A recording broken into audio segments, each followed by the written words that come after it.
Welcome back, everyone. It's me, Matt. I hope you're having a wonderful day, and I appreciate you stopping by on today's video. As many of you are probably well aware, I absolutely love main battle tanks, armoured fighting vehicles, and that of the artillery, specifically with regards to tanks, this beautiful Challenger 2, which is firing here in Eastern Europe. But there is one trade of all trades that I do have a huge respect for, and of course that is the infantry. In the modern times of today, they have the most challenging job out there. Let's be very specific about that. And we've gone away from the days of Afghanistan, working in compounds, the 360-degree threat, so to speak. Myself, attached to armoured infantry, I can safely say the threat levels and developments that can happen instantaneously are pretty nerve-wracking to go through, especially with IEDs and such. But the times have changed. We've gone back to conventional conflict with artillery, trenches, mortars, face-to-face engagements with a frontline, opponent or an enemy, which is it's a little terrifying. We talk about armored battle groups spooling back up again. The infantry's task, going head-to-head against these kind of things, is daunting. But one thing that I do respect the infantry more than anything else when it comes to fighting in these kind of situations, or as a brigade battle group, etc., is going into an urban environment, which is what we're going to talk a little bit about today. Now, you're probably quite aware of seeing scenes like this, infantry charging across the battlefield and going head-to-head against opponents with the armored battle groups forming up behind them or in front of them, giving them fire support. And it's a really common basis, especially now we're looking at a lot of conflict going on around the world, specifically that in Ukraine, of these sort of engagements. We're having open plain engagements again, forestry, tracks, backcountry, all that sort of stuff. But the one thing that is really terrifying, and that's why I'm saying I respect more than anything for the infantry, is the dynamic change that happens within urban environments. And I have to specifically mention in today's video, and the basis of today's video, as to why we don't do enough of the training that is involved in fighting in urban environments. Now, I'm certainly not blanket stating that militaries around the world don't do enough urban fighting. Absolutely not. I know for a fact there is a lot of involvement with urban fighting of today, and there's a lot of sort of synergy as well with that, going from urban into a more conventional open plains sort of engagement, or to the wood lines or trenches. And you can see in a lot of this footage the dynamic change of that battlefield, going from that urban setting to open country, etc., or being supported by armor. But urban training is very specific. It's a lot more different than what you would normally have with, say, a section attack, or open engagements where you have supporting fire teams, and you'll have armor rolling beside you or behind you. In an urban setting, everything is reduced in your vision of seeing the enemy, your ability to know where your own troops are. There is threats no matter where you look, top, down, left, right, even underneath you in some instances, with basements or underground passages, etc. And it's terrifying to know that I have absolutely almost zero experience in urban fighting. I have done, obviously, training for Afghanistan, going between compounds, things like that. I've done a little bit back in the British Army in Obua and Fibua when I first went through some of my training, but never exposed enough.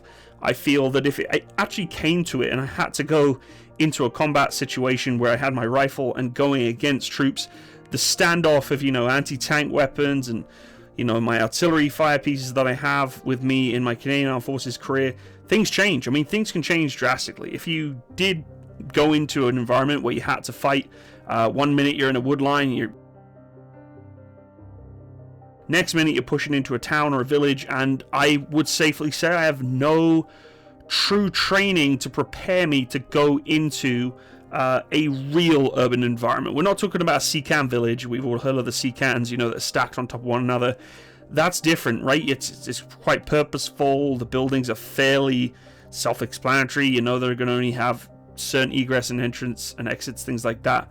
But when you go into a full, city, town, village, even like a hamlet, things change real quick. There's so many variables, and I wish that myself, in my Canadian Armed Forces career anyway, was given more exposure to that. Now, I know the infantry take the sort of priority here, and the infantry are the ones really doing this kind of tasking. You're not going to send artillery soldiers like myself, especially reservist artillery soldiers, into an urban fighting situation. But it's fascinating to me that in basic training we're given a lot of involvement going through open country engagements like section attacks, 6-section battle drills, 7-section battle drills, all that sort of stuff, and going into reaction to effective enemy fire. How do we take trenches? How do we reorganize and consolidate to move on to the next objective?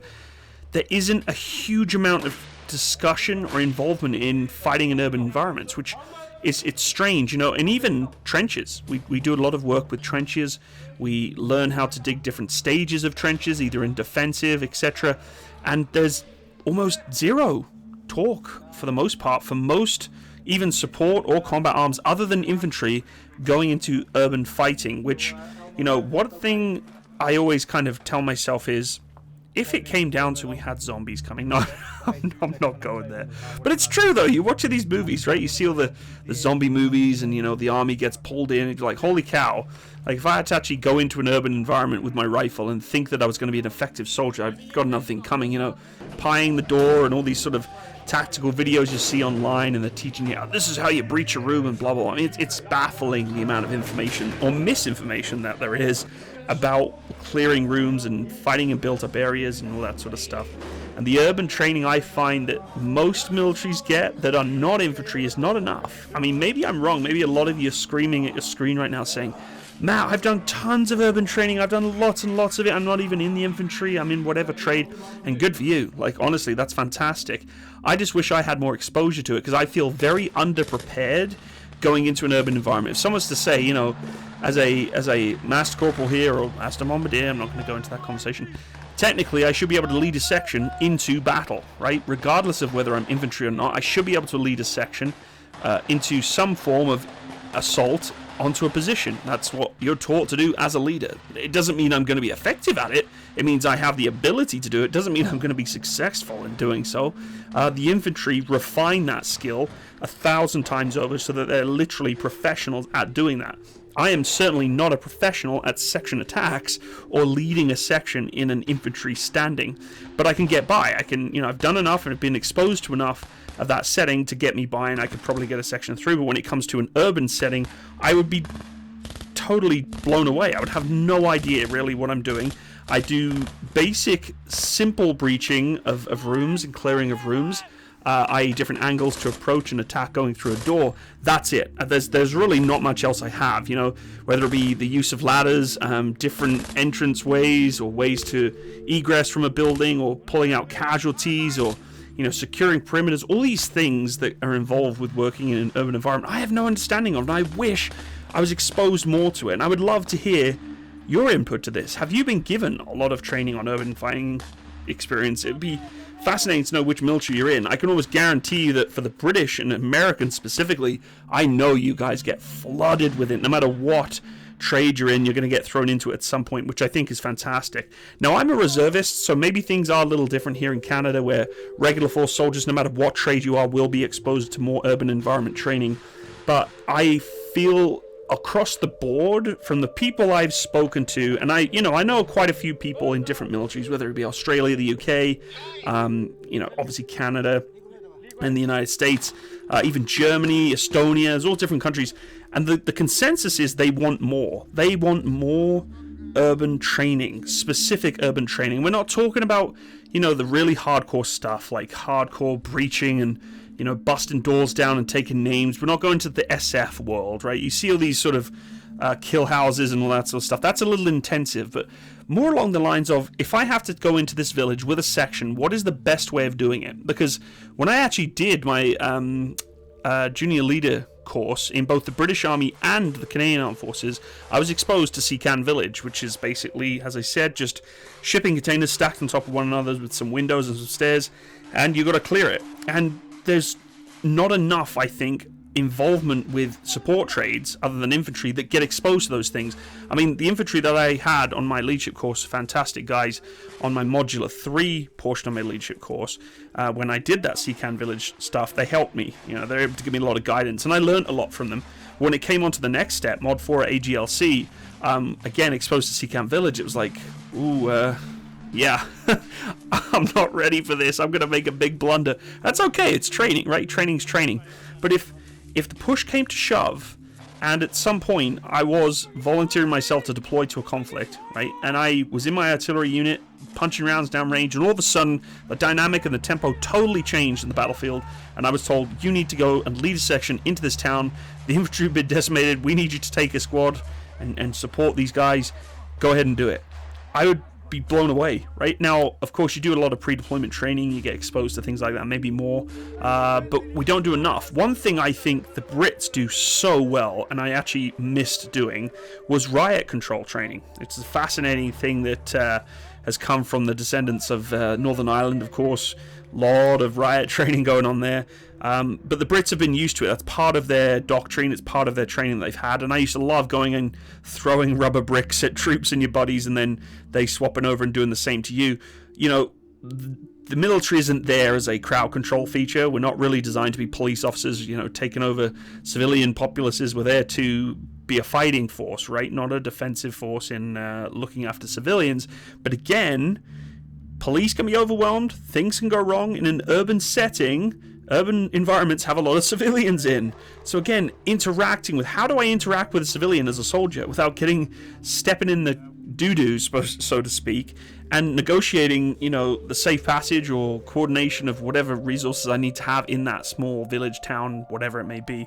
That's also something I think we need to do more of. And when we teach young troops to be able to take a trench, be able to take a position, that's fantastic, but we're seeing more and more now that we're not in this open style conflict anymore. We're going into, or I say, militaries are fighting in towns, villages, and environments where it's very, very challenging. And I don't want to say it's easy taking on, you know, open positions like prairies or fields, forests. It's not. Nothing's easy when you go into an assault or into an attack of any kind. And as I said, I'm not a subject matter expert. I'm no infantryman. I'm no, you know, experienced section commander of any kind at all. But what I will say is, when you lead a section in section attacks into a pretty obvious machine gun pit, trench, firing position, it's fairly simplistic in the process of doing so, right? Bounding up to the position, having a covering section, etc., etc., and you take the position and reconsolidate and move on, and then it just repeats the process. In an urban environment, I mean, things can consistently change every single second, from the buildings that you're taking to the threats that are coming into the town. It's terrifying. I have to admit, I heard a quote from an infantry officer some many years ago. He said, the quickest way to die in going into an urban environment is going into the urban environment. He says, if you don't need to go into it, don't. It's a wise words, right? They're wise words to me. It's like, you know, if you don't need to take this environment and don't need to use it, don't use it. Because an urban environment will get you killed quicker than any other situation you can be in, other than, you know, night operations, which can be very, very challenging as well. It's one of the fastest ways you can get surrounded, overwhelmed, and just into a rabbit hole of battlefield drama, you know, and issues. So I'd love to hear your opinion on urban training and urban fighting training. Do you get enough? Have you had enough when you were serving or still serving? Do you feel that we need to do more of it? Or do you feel that we need to do somewhat of a, you know, more of a hybrid, sort of a 50-50 mix? Or do you feel that we're doing not enough open concept battlefield style training, trench warfare, open contact, things like that? I'd love to hear your opinion on this, because I've been sort of debating in my mind for some time. Let me know what you think in the comment section, but I'd love to hear from those who are serving, active serving, or previously served, or just anyone who just wants to have an opinion. I love reading your comments. I'll try my best to reply to some of them. Thank you for joining me on today's video. Hopefully you have some opinion that you can throw back at me on this. And I would also really appreciate if you could go check out my Patreon and my PayPal, which is in the description box below for those who have been financially supporting my channel. Thank you so much. I just recently bought a new microphone because mine had failed. Unfortunately, it just gave up on me and couldn't get any audio. So your commitments to my channel really do mean a lot to me. It allows me to continue producing content for you, so thank you. Also, you can go check out my clothing sponsor, Attire for Effect. They make artillery-themed clothing here in Canada, in the United States, and around the world. A really cool store. Go check them out. The link for their website is in the description box below. And of course, if you did like today's video, please click the little bell by the subscribe button so you can be notified of videos for next time. Thank you again, everyone, and have a wonderful day. All the best. Bye-bye.